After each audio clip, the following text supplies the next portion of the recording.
Testing, testing, testing. You got your sound? You good?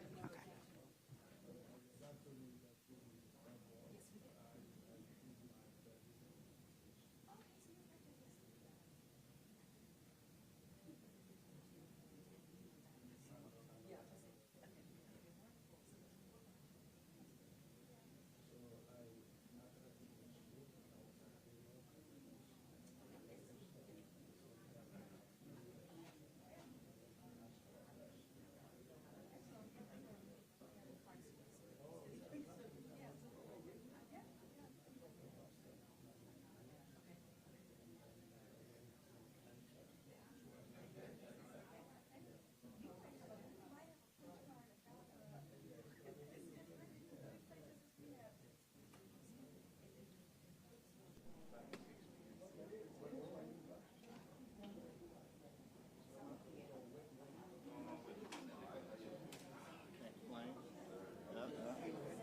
Holding it down, hurry.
Yeah, that's right. I'll roll on it. Cool. All right, thank you. All right, thanks. Bye.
What's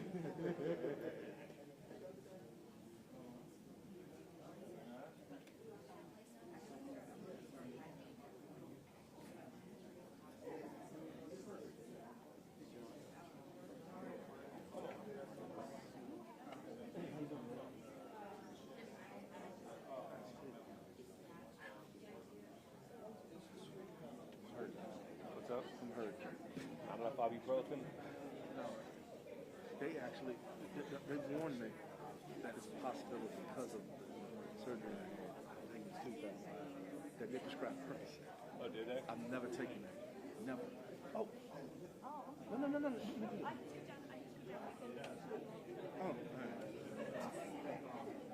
If it gets that intense, I may have to take. I may have to take that. I'll tell you.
Great connectivity in here.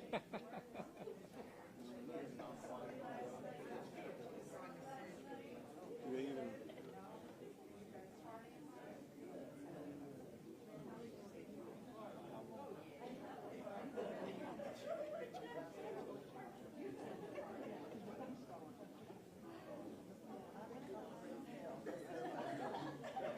Not come to raise hell, okay? But I will. I want everybody to know that's why.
down big.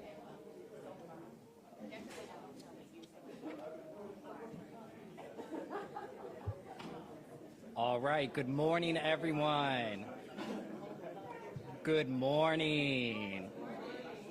Thank you. So I am Anthony McAuliffe, Deputy Director of Communications for Prince George's County Executive Angela Alsobrooks. Thank you all for being here this morning. As you know, we are here to make a very exciting announcement after a thorough and comprehensive nationwide search that was followed in accordance with state law. Today, we are prepared to announce the new CEO for Prince George's County Public Schools. So without further ado, I will bring up County Executive Angela Alsobrooks. Well, good morning, everyone. As you've heard, we really do have a very exciting announcement this morning, and I am just pleased as all get out, as my mother would say, to be here this morning with you. As you know, for the last few months, Prince George's County has been conducting a thorough and comprehensive national search. Oops. So excited here that I turned off my comments. For the next CEO of the Prince George's County school system. State law dictates the process that we were required to use to conduct our search. It was national in scope and included a search firm and a search committee. In March, we selected a national search firm, Hazard, Young, Atea, and Associates, to assist with our search process. Following that, a 3-member search committee was formed in accordance with state law.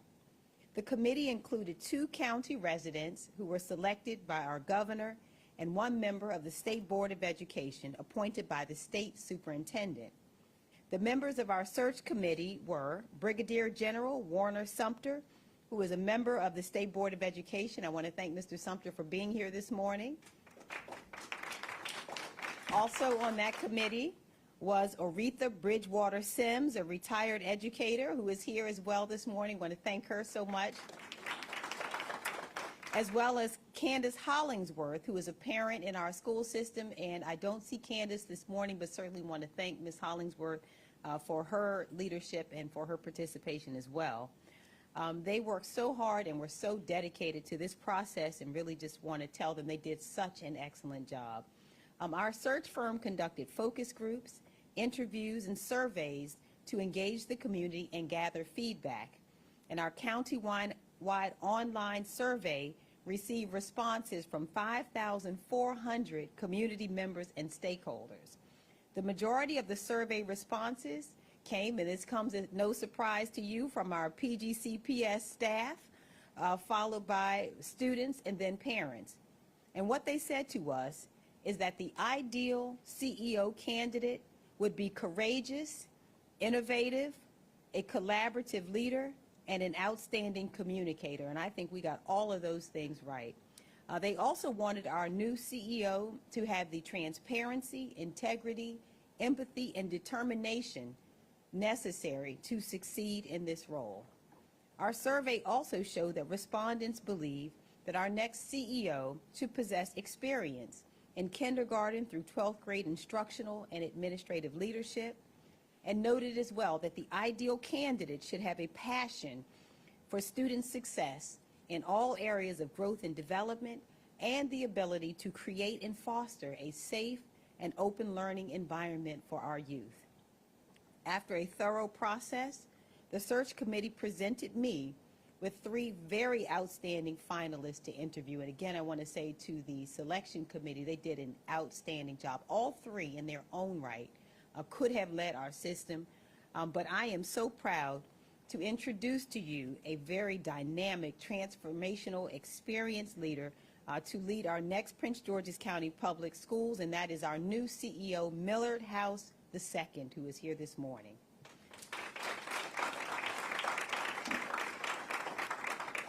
He will introduce them on his own, but I can tell you that CEO House does not come alone.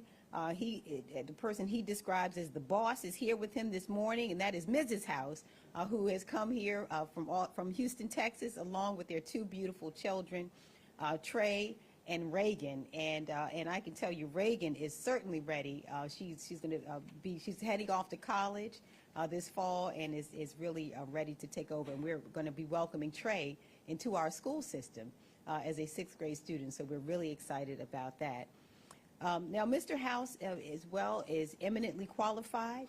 He comes to us with over 2 decades of leadership experience. He has a well-rounded background that makes him the perfect fit for our school system. Since 2021, he's been the superintendent of the Houston Independent School District, and prior to that experience, he served as superintendent of the Clarksville-Montgomery School System in Clarksville, Tennessee.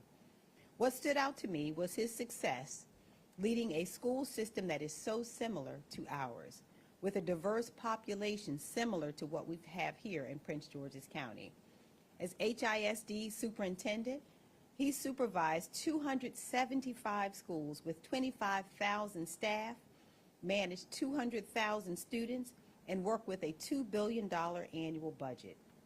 What also impressed me is that his leadership has produced outstanding results. Mr. House has successfully implemented programs that close the achievement gap. And during his time with the Houston school system, out of a list of 50 schools that were rated D or F, his leadership pushed 40 of them to the level of A, B, or C. Now, 94% of HISD schools have earned an A, B, or C rating, up from the 82% that they had prior to his arrival. And with CMCSS, his district topped the state in student academic achievement for 4 years in a row. You should also know that CEO House was listed as a finalist for Superintendent of the Year. He also has experience with day-to-day operations. CEO House has served as Chief Operating Officer of the Charlotte-Mecklenburg School System, where he oversaw facilities management, bus transportation, business operations, curriculum, and other administrative details.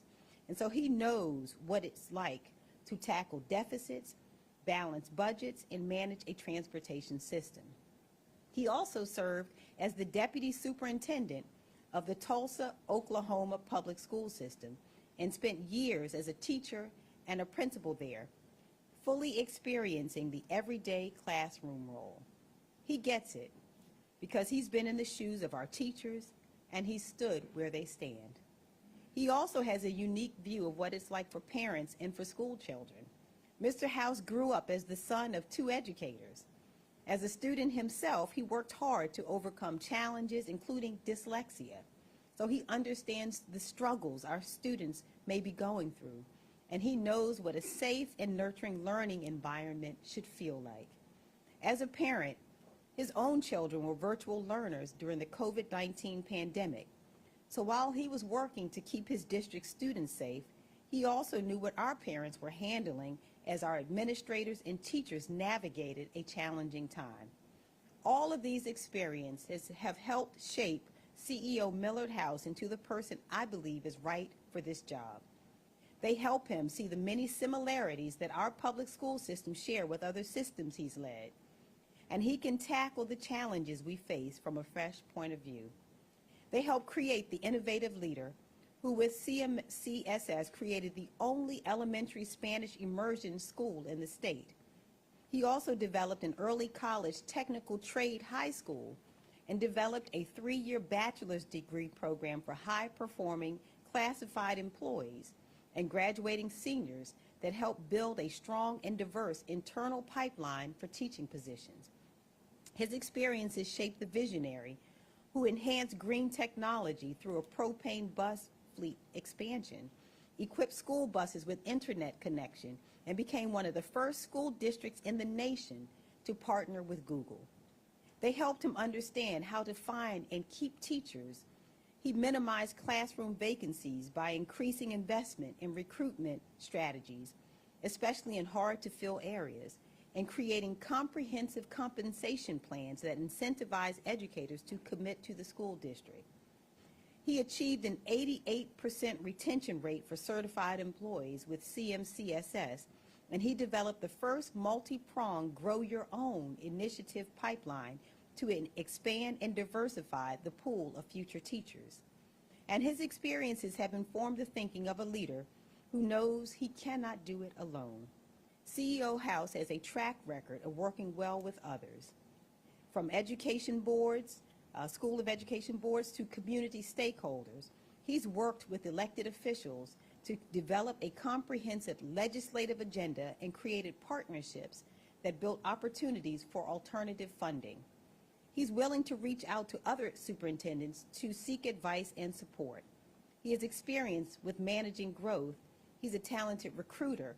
He knows how to keep team members happy and motivated, and he knows how to cultivate good talent. He knows that parents have a voice, and they must be partners if our children will succeed. He routinely conducts listening sessions to talk to residents and hear their concerns, and it's clear that he understands that relationships matter on every level. In fact, he has an existing relationship with our outgoing Prince George's County Public Schools CEO, Dr. Monica Golson, through Chiefs for Change, a network of state and district education leaders that work on education issues. And I'd like to take this moment again, and she's present here today, to give a very, very hearty thank you to Dr. Golson for the absolutely outstanding service that she provided to our school system. She has been a strong leader, and through some incredibly difficult and unforeseen challenges, she's led us with integrity and with dignity. Under her leadership, our school system provided the most significant salary increase in a generation to employees. We broke ground on 10 new schools and expanded mental health services for students. And Dr. Golson met the unprecedented challenge of the COVID-19 pandemic with her own extraordinary response that had never been done before, shifting all of our county students in one of the nation's largest school systems to a virtual learning format. Hers is, in fact, a hard act to follow. But I believe that CEO Millard House is the confident and capable leader that we need to carry on this important work and keep us moving in the right direction. Dr. Golson and CEO House have put together a succession plan that will ease the passing of the torch and help smooth the transition. I hope that as we go through this transition process, everyone will support CEO House. And I have to just say this, and I said it this morning to the group of stakeholders who met with us, is that it is right now, and it always has been, the most profound obligation of government is the education of our children. And we have now gone through a very lengthy process. This has been a national search. We have really turned over every stone to make sure we brought to Prince George's County the kind of leader that we deserve. And I ask now, and we'll say it to everyone here and everyone who is listening, it will be so important that we line up behind our leader, and that we, in this moment, we keep in mind that the profound obligation we have to our children means that we will not politicize. We no longer politicize the education of our children. We will not weaponize our school system, but instead we will be on one accord. And the one accord is that after we have selected our leader, we will trust the leader to move us forward, and that all of us must keep, again, our children's education is our sole priority, and we must be in lockstep to make sure that, again, all the conversations and discussions that we have from this place forward will be how is it that we elevate the learning and teaching of our children, and what role we can play to assist our school CEO, our school board, and all of the other leaders involved in the education of our children, making sure that their success is what is most important, is what is discussed from this point forward. And so I again welcome our new school CEO. I've seen in him the spirit that I know will be necessary. He is a caring and transformational leader.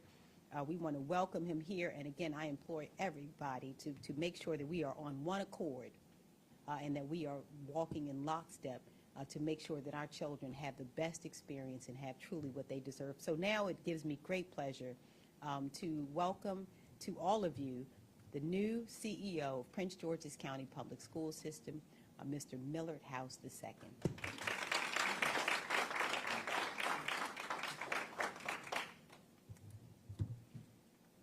Well, good morning. Good morning. Hope you all are well. It is both an honor and a pleasure to be here with you today. As the county executive indicated, a part of who I am in terms of the fabric of this work goes back to my history as a son of two educators. Both worked 30-plus years in the Tulsa Public Schools, recognized in me early on that while I have the ability to move on and make the kind of educational journey that any child should, mine came with some challenges. So I'm very indebted to the support that I've had from my family. I want to first of all thank County Executive also Brooke for really believing in me. We know that the search committee, who we have put a lot in your hands to make this happen as well, had great candidates on the table, and to be on the front end to walk into this position is something that I do not take lightly.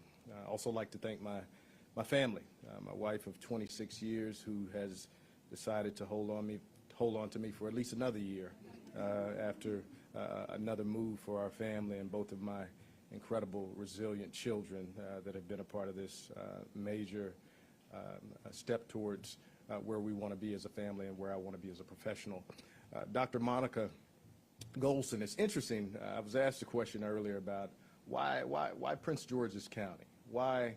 And it came back down to a conversation that I initially had with the current CEO, Dr. Monica Golson, where she, indicated, I'm leaving, and I'm retiring, and at that time it was established that I would be heading out as well. So through a few more conversations and opportunities to engage with her, it became crystal clear that I would be making a run for this opportunity, and here we are. One of the things in the two superintendencies that I've really enjoyed and that I think is extremely important is engagement. I will be coming into this school system working closely over the course of the next 90 days with Dr. Golson to ensure that I listen and I learn.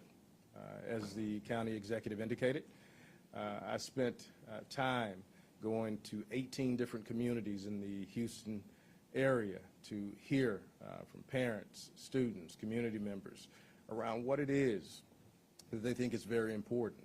And we've got a great head start because we have a strategic plan in place already in this school system. So I look forward to utilizing those kinds of opportunities, as well as utilizing what's in front of me already, utilizing the experience of the current CEO to ensure that we have the best takeoff path that we need for me to move forward in this position.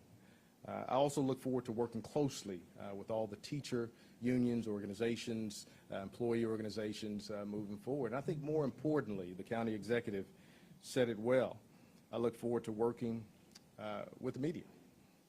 The media has a very, very important place in our educational community in what people think about education and what people don't think about education. So I look forward to ensuring that we shape the best narrative possible to ensure that our students get what they need and hear the most positive things about what their future can and will look like. So with that being said, I'll, like my father said, we have 2 ears and 1 mouth for a reason. So I will close my mouth and listen with my ears to see if there are any questions. And I also just want to thank, before we take the questions, we are joined this morning. I can't go around and introduce all the leaders, but we certainly have the chair of our House delegation, Mr. Nick Charles. Want to thank him for his presence this morning. We also have 2 of our senators here, Senator Jackson and Senator Melanie Griffith. Want to thank them also for their leadership and for being here. And we were joined this morning also by the chair of our county council, who was present, and want to thank him and thank the council. This is a team effort, and I do want to thank them. And then I just have to offer an apology before I start the questions, and that is that I have once again, in spite of my best efforts, brought a Dallas Cowboys fan to Prince George's County. And so I do offer my most sincere apologies for that. We had just gotten, as my dad would say, too far down the road before I realized that we had had another Dallas Cowboy on our hands. But he's promised at least CEO House is a little more modest than the chief of police. who is not modest about his affiliation with the Dallas Cowboys. So anyway, having said that, any questions? Superintendent House, my name's Scott Broom. I'm a reporter for WUSA 9 in Washington. Let me go to current events, which has been recently a lot of anxiety about security and student behavior in the system right now. And just wonder what your thoughts are about, for instance, security staffing in schools, the SRO programs, how much interface you'd like to have in that environment. Just some of your thoughts on that. Thanks, Scott, and it's a pleasure meeting you. First of all, what I'll say, it's not unique to Prince George's County. This has been a national conversation, and it's been interesting to watch the takeoff of the security issues and behaviors post-pandemic. It's really, quite frankly, we've seen the uptick across the country. A part of my induction into this community is really understanding where the hotspots are, listening, looking at the data, understanding where the financial opportunities are to support some potential changes. So it definitely will be a part of my entry plan and paying close attention to not only those things, but some of the major things like the staffing shortages as well. One of the things that we focused on in my last school district is trying to increase the kind of conditions in a positive way. We increased our pay for teachers by 11% this past year, and we had 95 or 96% of our teachers that stayed this past summer. So we know that money isn't everything, but culture combined with a positive environment in terms of pay can make a difference. And we've already got a good jump start in terms of what that looks like with the budget here in Prince George's County. So what I can say is that we'll be paying close attention. We'll be listening, learning, taking a close look at the data, and seeing where the opportunities lie for modifications, changes to what we need to do to ensure that people feel safe in buildings and that children have the best opportunity to learn in the environments that they're in. Hi, Darcy Spencer from NBC4. Welcome. Thank you. Obviously, you've done your homework in coming here and accepting this job. Dr. Goldson, very well admired here, and she made it clear when she left that dysfunction in the school board was a factor in trying to get things done, and acrimony and infighting. It sounds like you've had some experience with that as well, from what I've read. At one point, I believe you may have said something about feeling like you're in a reality TV show or something of that sort. How do you bridge that? It's a hard question, I know, but obviously you've given it thought. How do you bridge that gap? How do you develop a positive working relationship with the board? It's simple. It's something that my mother told me years ago. Every day is a new day. If you hold grudges, if you don't allow yourself to reflect in a positive manner on what the next day should look like, then you'll lead the organization in the wrong direction.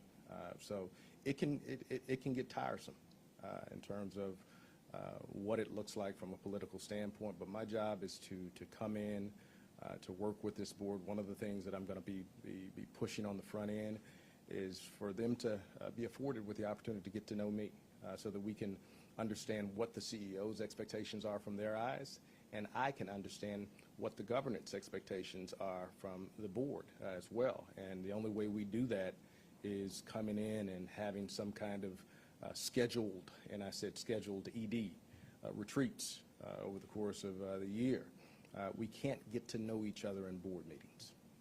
That's not the place for it to happen. It's important that we have that intimate time to understand the needs of the school district, the direction, and exactly what it is that we need to change, improve, build upon to ensure that we're the best working body of individuals possible. So I look forward to that as we move down the road. I guess besides politics, what else drew you to this job as opposed to some of the other ones that you were looking at over the last recent months?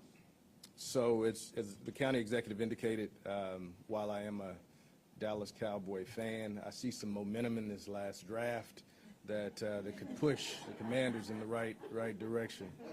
All kidding aside, you know, what I have told several in the room is that I'm very familiar with DC. On top of being here annually over the course of the last probably 8 to 10 years, 12 years, lobbying on the Hill, I have family here. I have family in PG, in Prince George's County, and in DC. So I'm very familiar. My father was one of 11 children, and 2 of his brothers moved to DC in their early 20s. They're deceased now, but I have a slew of family. On top of what I know, the potential and the work that's gone into this school system and strategic plan is already, I think the synergy is in a place that aligns with my experience, aligns with the love that I have in terms of innovation. And I think all of those things coming together are a really good match. I mentioned that I had a few different opportunities that had been presented to me prior to coming to Prince George's County, and this is the one that I wanted, and I'm glad to be here. I was going to say, like, what was it about this county, though, that just stood out to you and made it the most appealing? It's different than anything that I've ever been a part of, quite frankly. Of course, those of you that know my history know that I spent 18 years in Oklahoma, 5 years in North Carolina, 4 years in Tennessee. I had a couple short stints with some fellowships in California and in New York as well. This is a very different community, and I think the galvanization around public education, the idea of not so much political back and forth in reference to what it is to support our children is a major difference maker in terms of my decision as well. Yes, sir. Hi, Tom. Question for you. I was doing some quick research on Houston, and it looks like children there went back to class during the pandemic faster than here. And Prince George's County, a lot of kids were out of school more than a year, and they're dealing with a lot of learning loss, trying to catch up. We learned at the courthouse last week some of those children likely never went back to school. What's your initial plan for dealing with a lot of the children that fell behind during the pandemic who still have not caught up? You know, Tom, there's no right answer in terms of, we were learning during COVID as superintendents. I don't know that I'll call it an opportunity, but I had the opportunity to lead 2 school districts in the midst of a pandemic, and both we made a risky choice to come back a little earlier than most. But I don't feel that there was a right answer in terms of what that looked like. What was important is that we practiced what we thought were the best safety measures during that time period. To answer a portion of your question in reference to some students not coming back, that's not just a Prince George's County issue. That's not just a Houston Independent School District issue or Clarksville Montgomery County School District issue. That is something that we're dealing with in our urban school districts across the country. So it's something that we are dealing with and trying to combat the issue. Many of our students, quite frankly, had to go back to work because a family member got sick or someone that supported them. So, you know, trying to show them the value of what education and the future of education will be, regardless of their current situation, is important. So these are issues that Dr. Golson and I, along with Chiefs for Change, have been focused on over the course of the last couple of years, and will continue to focus on. Because they're not items that, quite frankly, are easy fixes, but they're items that we have to focus our efforts on to ensure that we provide our kids with what a future is, the kind of future that they deserve. What about the children that didn't leave, but it just fell behind with virtual learning, didn't work well for them, they're still trying to? Well, it's quite frankly an expectation. We know that the learning loss that we've seen happened over the course of a couple of years. I'm a father of 2 that lived the pandemic, and both of my students, which we did not like, quite frankly. My wife, who was a trooper, you know, I tried to stay downstairs while they were upstairs, but she made it happen. But just imagine, you know, 2 highly educated individuals moving forward and supporting our students. Not everybody had that kind of opportunity. Some parents had to go back to work. So the school system has had to step into a role or been immersed into a role that they haven't been in quite some time. So it's been very, very important that we continue the push to eradicate that learning loss. It's not going to happen in a year. Again, the pandemic lasted for over a couple of years. So it takes that amount of time. But the concentration and strategy around what that looks like is what's important. And I think a part of this strategic plan is built around just that and ensuring that we offer the kind of opportunities that will help to eradicate the kind of learning loss that we need. But I look forward to expediting it and pushing hard from a strategy standpoint around what else we can do to ensure that our kids catch up and end with what we know is college and career readiness. CEO House, I can tell you're a metrics guy. Just listening to you speak. The county executive, you ticked off your resume, something caught my attention, which is raising satisfactory to high achievement levels from 85% Houston ISD up into the 90s in a fairly short tenure. So, what's the secret sauce to doing something like that? So it's interesting. I'm asked that question a lot, different conferences that I go to and places that I attend. Every school system and every community is different. It's really understanding what the needs are from a statistical data standpoint in that particular community. For an example, we knew in my last school system that we were a decentralized district, which simply means that of the 275 schools that we had, each one of them could have been doing their own curriculum, completely different in 275 schools. So we knew that bringing the decentralization to a different level could be a quick win. We also know the issues that come with a decentralized school system. A number of students, quite frankly, go to 2-3 schools over the course of one school year, and they may see 2-3 different curriculums over the course of one school year. And having some kind of consistency in place was going to be important. Now, I want to preference again, that was right for Houston ISD, and that allowed for us to move forward with great wins.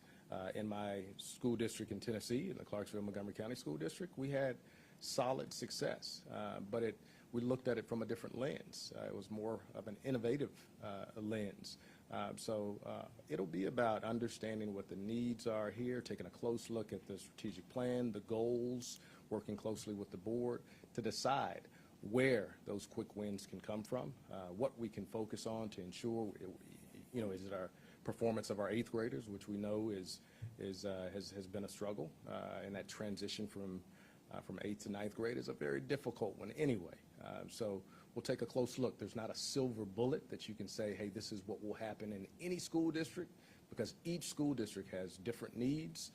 You have to focus on what those needs are and strategically plan behind them and make it happen. What did you learn as a teacher? As a teacher, What do you bring to us as a teacher? that is a loaded question. And I say that because the power of a teacher is beyond measurement, quite frankly.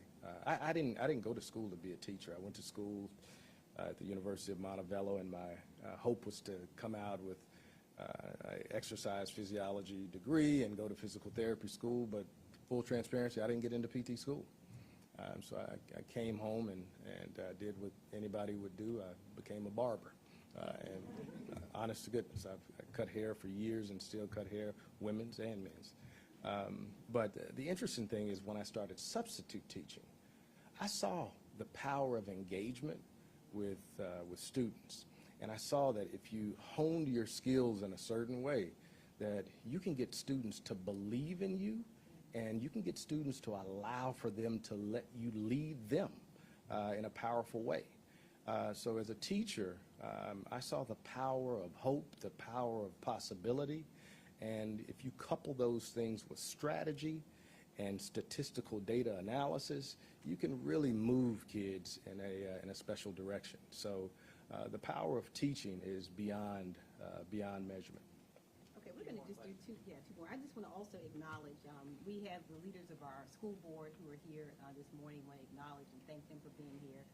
as well as the leaders of our labor unions who are here this morning, and want to thank each of them as well, Mr. Chairman. Question for Executive Officer Brooks, if I may. A process question. You had mentioned that like kind of the state was kind of in charge of this process. You okay with that and the transparency factor for the community? I mean, you had 3 candidates put on your table. That's the point you got involved. What do you make of Well, there was an engagement process. There was a selection committee, but we also used a search firm. And that search firm and the committee together conducted a number of public engagement sessions. You heard that we got back to 5,400 responses that allowed our school system employees, parents, and others to engage. And we hosted a public forum very recently where we came into the community to ask them what kinds of qualities were important to them. And you know what, I'm going to be honest, to my dismay, it was not terribly well attended. But we did host a public session for the public to come out and have an opportunity to engage. So in this moment, I feel comfortable with the result of this search. It yielded a professional like CEO House, and not only CEO House, but as I indicated, they brought to us very, very strong candidates who each in their own right could have led this school system at a time, by the way, where there are so many school systems across the country who are searching for leaders at this moment, some in this region.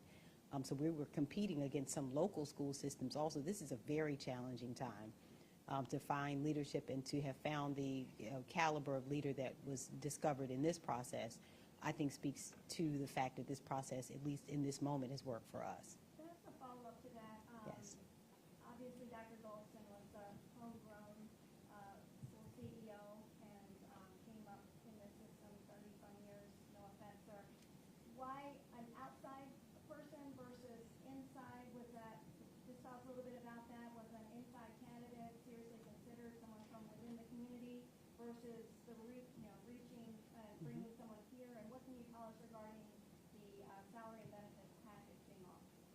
So again, we followed the search, these criteria that was set out by the law. And the law said that the governor selected the selection committee. The selection committee then would vet the candidates, and I would get 3 names. And I can just share with you that that the 3 names that I received were all from outside the school district. So What do you it's, think about that? I didn't have an opportunity to see the other candidates because we followed the process set out by state law. So I can't tell you even whether or not there were others from inside the school system in the nature of those individuals. So the information I have to speak from is the information that was provided to me. Again, according to state law, I was provided with 3 candidates. And again, that same process, by the way, we used the exact same process in the last search, and it yielded Dr. Golson. So it is a process that has been tested twice. One time it resulted in us selecting